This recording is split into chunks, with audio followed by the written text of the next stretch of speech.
Isang mapagpalang araw po sa ating lahat. Ngayong araw is nandito pa rin tayo sa ating current series which is yung Seeking God's Guidance and Wisdom. Ngayong araw is magpo-focus tayo sa pag-record ng blessings ni God or recording God's blessings. So in lieu of this topic, ang Bible verse na ating tatalakayin ngayong araw ay ang Psalm chapter 35 verses 4 to 5.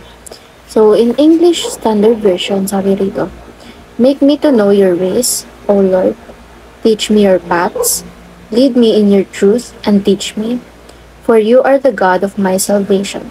For you I wait all the day long." So in Tagalog translation naman or in ang Biblia 2001, "Ipaalam mo sa akin ang iyong mga daan, O Panginoon. Ituro mo sa akin ang iyong mga landas. Akayin mo ako sa iyong katotohanan. Ako'y iyong turuan, sapagkat ikaw ang Diyos ng aking kaligtasan. Sa iyo'y naghihintay ako ng buong araw."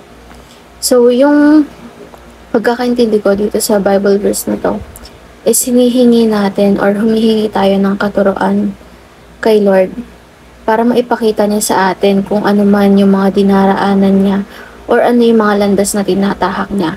Kumbaga, humihingi tayo ng wisdom sa kanya kasi siya yung sineset natin as standard, especially tayo mga Kristiyano na kailangan nating sumunod sa landas na tinatahak ng ating Panginoon. Kaya kung makikita natin dito sa Bible verse na to, hinihingi nila yung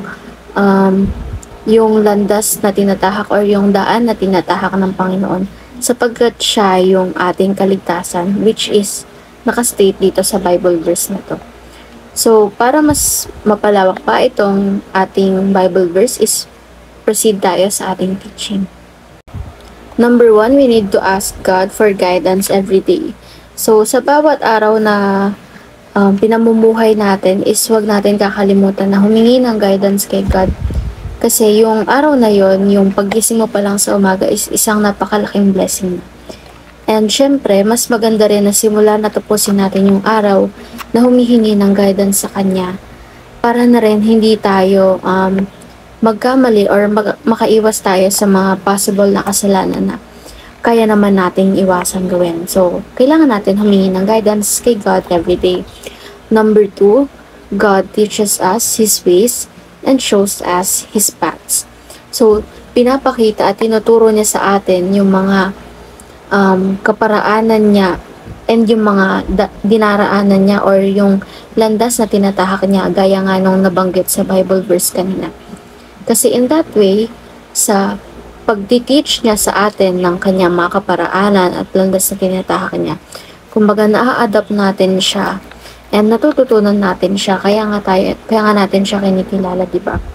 Para makuha natin yung wisdom niya, mamana natin yung wisdom niya na dapat nating manahin para nang sa gayon ma-adapt din natin yung way of living niya mismo.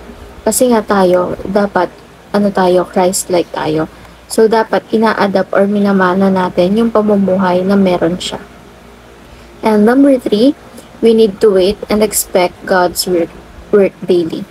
So, kailangan natin mag-intay and hindi natin madaliin kung ano man, especially yung mga pinagdarasal natin. Kasi nga, di ba may sariling will si Lord para sa atin. And every day, syempre, dumaraan tayo sa proseso. So, kailangan natin mag-intay and i-expect natin na sa bawat araw na nabubuhay tayo is may binabago siya sa buhay natin or may binabago siya sa araw-araw na ginagawa natin. Kaya kung mapapansin natin, hindi ganon ka-visible agad kung ano man yung hinihiling natin sa Kanya. Kasi nga may tamang panahon and kailangan natin maghintay dahil may tamang proseso. So, para naman sa ating application, number 1, pray for God's guidance first thing in the morning. So, di ba lagi tayong sinasabihan na magdasal muna pagkagising sa umaga. Gaya nga nang nabanggit ko kanina, mas magandang simulan at tapusin ng araw na humihingi ka ng guidance ni God. Para syempre, ginaguide ka niya all throughout the day. Kahit ano mang gawin mo, kahit pabisi ka, especially kapag bumabiyahe ka, lumalabas ka, at least may guidance ka ni God. So, alam mo na safe ka, alam mo na makakauwi kang ligtas, and mas less na yung worries mo kasi nga humingi ka na ng guidance kay God. Number 2, follow God's leading every day. So, kung ano yung tinuturo niya sa'yo, kung saan kanya dinadala, isundin mo lang. Kumbaga, wag mong mas unahin or wag mong i-prioritize yung plano mo para sa sarili mo, kasi kung ano yung plano ni God sa atin, yun din naman yung nakatakdang mangyari sa atin.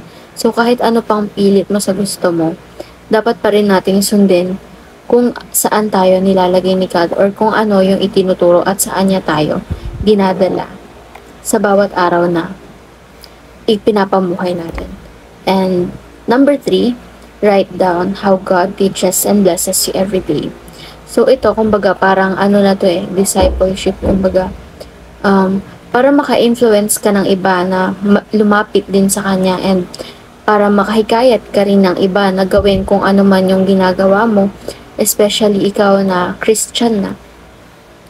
Isulat mo yung mga, or tandaan mo yung mga itinuturo sa iyo ni God or yung mga nagawa niya sa buhay mo, yung ibinless niya sa iyo para ma-share mo sa iba.